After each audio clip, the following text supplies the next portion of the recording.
Section 4. Application of General Principles. I got home from work, exhausted. I dropped the case file of the mob attack on my reading table, hoping to go through it after a nap. My wife walked up to me just then. "Why are your kind so heartless and not at all considerate with regards to the present harsh conditions the country is in?" "Babe, what's the problem?" I asked, surprised. "The police arrested Kemi last night, and this morning they are trying to take her to court."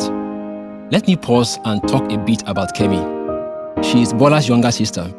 Bola was my wife's best friend until she died in a car accident, which also claimed the life of their father. Kemi had lost her mother 5 years ago. She was slowly recovering from the shock when her only sibling and her dad died in an accident a year ago. Since then, she had been staying with us. She had finished her youth service in an investment bank that offered her a job, but she turned it down because she felt the salary was too small compared to what she got from her male admirers. Kemi was strikingly beautiful, which practically made her any man's dream. Most men had given a lot to have her, a gesture that she began exploiting when one of her admirers got her a car.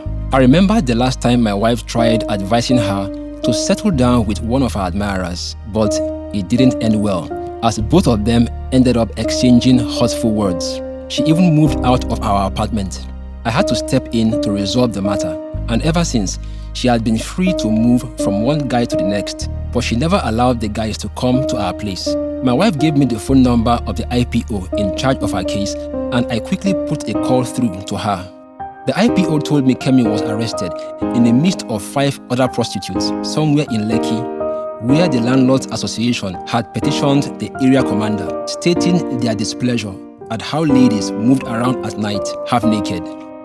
They also added that their conduct attracted drug peddlers and criminals that wanted to have fun. So that was why the police started raiding these prostitutes, which is an offense in the criminal laws of Lagos State. I actually confirmed the section that labeled prostitution as an offense in the law book. But my wife, out of passion, put up an argument that if there was no prostitution, the level of rape, which is a capital offense, would be high.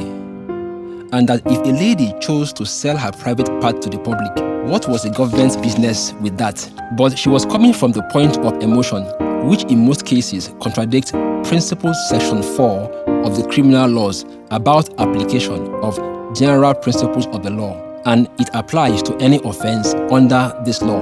My wife was looking at the fact that it was poor economic condition that made Kemi live that lifestyle, and that no one was harmed by her conduct. But so long as it was listed as an offense, no matter how harmless Kemi was while at it, the fact still remains that it is an offense in this law book, and as such, the general principles of the law must be applied, same way it will be applied in an offense that affects the interest of an individual.